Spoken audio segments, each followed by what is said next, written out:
Hello hi, कैसे हैं आप सब। तो आज मैं जो शुरू करने जा रही हूँ वो है एक 800 करोड़ की किताब, जिसकी मार्केट वैल्यू, करंट वैल्यू अगर हम बात करें तो उसकी वैल्यू है 800 करोड़। 800 करोड़ एक ऐसी किताब जिसको बनाने में, जिसको जो हाथों के द्वारा लिखी गई है, जिसको कंप्यूटर से नहीं लिखा गया, जो हैंड रिटन है, जिसको लगभग 3 साल लगे हैं लिखने में। साल में अगर आप सोच पा रहे हैं 3 साल में कोई बुक लिखी गई है तो वो बहुत ही इंपॉर्टेंट होगी। अगर उसका बजट अभी करंट वैल्यू पे हम जाते तो 800 crore, it's a huge budget. तो ऑब्वियस सी बात है, बहुत इंपॉर्टेंट होगी। रूल्स रेगुलेशन से भरपूर ये किताब। सिर्फ रूल्स रेगुलेशन से नहीं, इसमें आप अगर आर्टिस्ट की छोटी छोटी बारीकियों को देखें, उसमें महाभारत के उल्लेख आपको मिलेंगे, रामायण के उल्लेख आपको मिलेंगे, आपको अकबर के बारे में उस पर चित्रकारिता मिलेगी, आपको बौद्ध धर्म के बारे में उससे चित्रकारिता मिलेगी। तो शायद आप अब तक समझ चुके होंगे मैं जो इस खूबसूरत किताब की बात कर रही हूँ, जो हैंड रिटन है, जिसपे हाथों से कारीगरी की गई है, जिसको हजारों सालों तक बचाए रखने के लिए पार्लियामेंट के हीलियम गैस के चैम्बर में रखा गया है। यू आर राइट, मैं बात कर रही हूँ कॉन्स्टिट्यूशन की, इंडिया के कॉन्स्टिट्यूशन की, संविधान की। इतना महंगा बजट, लाइक एक 800 करोड़ की किताब हम में से कितने लोगों ने पढ़ी है? कितने लोग उसके बारे में डीपली जानते हैं? मैंने तो नहीं पढ़ी। मैं कोई डॉक्टर नहीं, कोई लॉयर नहीं हूँ, नहीं कोई लाइक कह सकते मैं कुछ ऐसे फील्ड में हूँ। मैं एक नॉर्मल आम नागरिक हूँ जिसने ये किताब नहीं पढ़ी। मुझे सिर्फ इतना पता है कि इसमें हमारे कुछ संविधान, कुछ रूल्स रेगुलेशंस हैं, लाइक हमारी कुछ समानताओं की बात की गई है कि हम विधि के समक्ष सब समान रूप से देखे जाएंगे, जिसमें सेक्स, लाइक जेंडर के ऊपर हमसे बाइसनेस नहीं की जाएगी। हमारे कुछ अपने खुद के रूल्स रेगुलेशंस हैं, हम कहीं भी जाके रह सकते हैं, अपने भारत की एक जो सीमा है उसके अंदर हमें प्रॉपर काम करने का अधिकार है। किसने बनाए ये रूल्स रेगुलेशंस? कैसे डिसाइड हुआ ये सब? कौन थे वो लोग जिन्होंने ये बनाया? 3 साल तक ऐसा क्या हुआ कि इतना लंबा समय हमें इससे बनाने में लगा? हम ये सब चर्चा करने वाले हैं। अगर मैं आपसे बात करूँ, ये हैंड रिटन है तो इसको किसने लिखा था, उनकी फीस क्या रही होगी? ये कुछ इंपॉर्टेंट फैक्ट्स हैं। अगर हम दूसरी तरफ देखें, इस पे चित्रकारिता की गई है, किताब लिखी किसी ने लिखी है, उसके बाद उस एक सिंपल पेज को डेकोरेट करना, क्योंकि एक अच्छे वे में उसको प्रेजेंट करना। डिश जितनी खाने में स्वादिष्ट होती है, उसको अगर हम अच्छे से प्रेजेंट करते हैं वो देखने में भी उतनी ही स्वादिष्ट लगती है। तो किताब लिखी गई है, उसको प्रेजेंट करना, उसको डेकोरेट करना, आर्टिस्ट की जो उसमें कलाकृतियाँ थी छोटी छोटी, उनकी क्या महानताएं थी, हम वो सारी चीज़ें पढ़ेंगे। वो कौन थे जिन्होंने इस किताब को लिखा, वो कौन थे जिन्होंने इस किताब को सजाया, वो कौन मेंबर्स थे जिन्होंने रूल्स रेगुलेशंस बनाए, वो कौन सी कमेटी थी जिनके द्वारा ये सारा कुछ आगे बढ़ाया गया। This is your work host चंचल। तो आज जो मैं स्टार्ट करने जा रही हूँ वो है इंडिया का कॉन्स्टिट्यूशन, भारत का संविधान। मैं जानती हूँ ये बहुत ज़्यादा लंबा है, क्योंकि मैं आज तक कभी नहीं पढ़ पाई हूँ। मोस्टली जब मुझे ज़रूरत पड़ी मैंने आर्टिकल्स देखे, कुछ क्राइम हुआ तो न्यूज़ में कुछ आर्टिकल्स है कि ये आर्टिकल से इनका उल्लंघन हुआ है, इनका उल्लंघन हुआ है।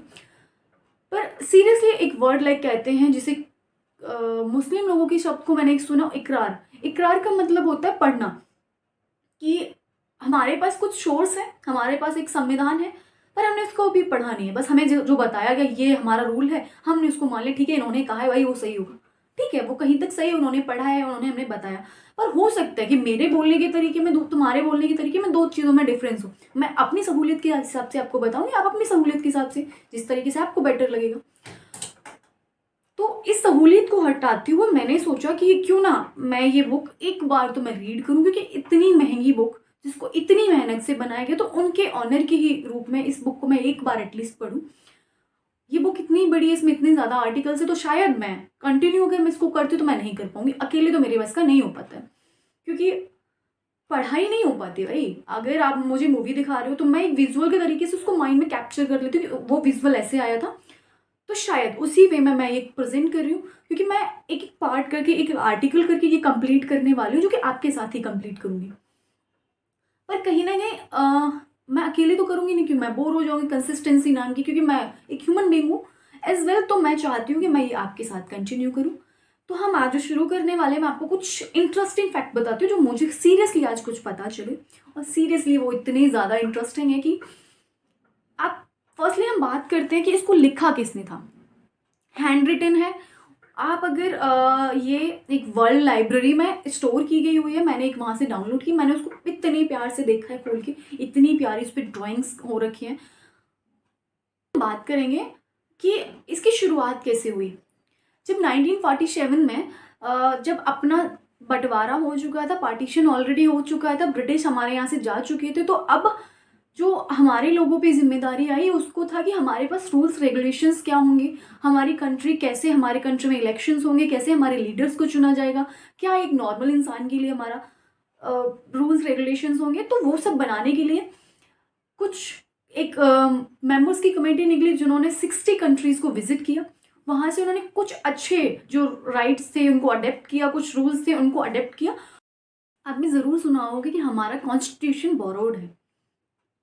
बोरोड नहीं है, डॉक्टर अम्बेडकर और उनकी टीम ने तकरीबन 60 कंट्रीज़ को विजिट किया। वहाँ उनको जो राइट्स और जो रूल्स उनको करेक्ट लगे उन्होंने वहाँ से वो अडेप्ट किए एंड अपने संविधान में उनको ऐड किया। जैसे हम बात करें तो हमने अमेरिका से फंडामेंटल राइट्स लिए, यूके से हमने पार्लियामेंट का सिस्टम लिया, आयरलैंड से हमने डायरेक्टिव प्रिंसिपल्स का यूज़ किया। इन चीज़ों से मिलकर हमने बेस्ट जो बना सकते थे वो हमने अपना कॉन्स्टिट्यूशन बनाया। तो ये मेरा एक ओवरव्यू था। हम कल से अपना प्रेम्बल स्टार्ट करेंगे। आई विश कि आपको थोड़ा इंटरेस्ट आएगा क्योंकि this is our rule book, what rights we have. So I think जैसे हमारी होली बुक्स हैं, Ramayan, Mahabharat, I think constitution भी हमारे लिए उतना ही इम्पोर्टेंट। तो आई विश कि एक बार आपको ये पढ़ना चाहिए, उसमें क्या लिखा है, एटलीस्ट हमारे रूल्स क्या हैं।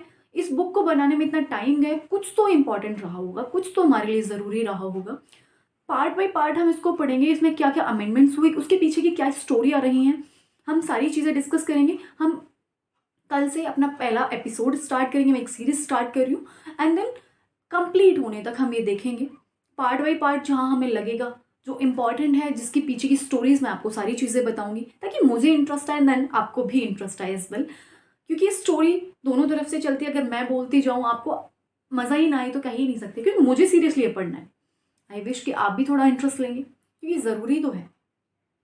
अभी जो हो रहा है हाल ही के दौरान हमने जो देखा दिल्ली में terror attack,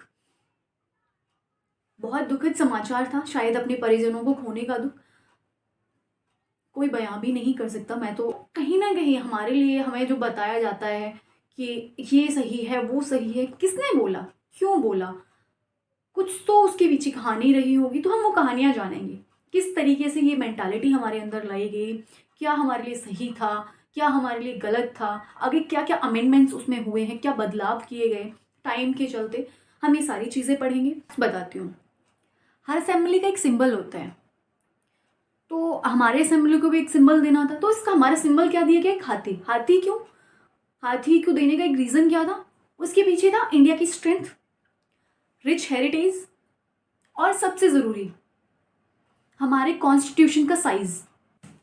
thank you so much for watching this video.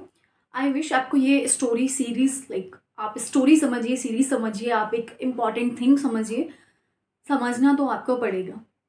I wish आपको ये पसंद आए। हम कल अपना प्रेम्बल डिस्कस करेंगे, जो हमारे कॉन्स्टिट्यूशन की शोल है, हमारी आत्मा है। देखेंगे कि उसमें जो लिखा गया है उसका क्या मतलब है, उसके पीछे का क्या मोटिव उनका रहा था, वो वर्ड प्रेम्बल प्रस्तावना कहाँ से आया, क्या उसका ओवरव्यू का जो थिंकर्स थे, हमारे ग्रेट थिंकर्स थे जिन्होंने ये सारा कुछ लिखा, उनके पीछे का क्या मोटिव था। Thank you so much.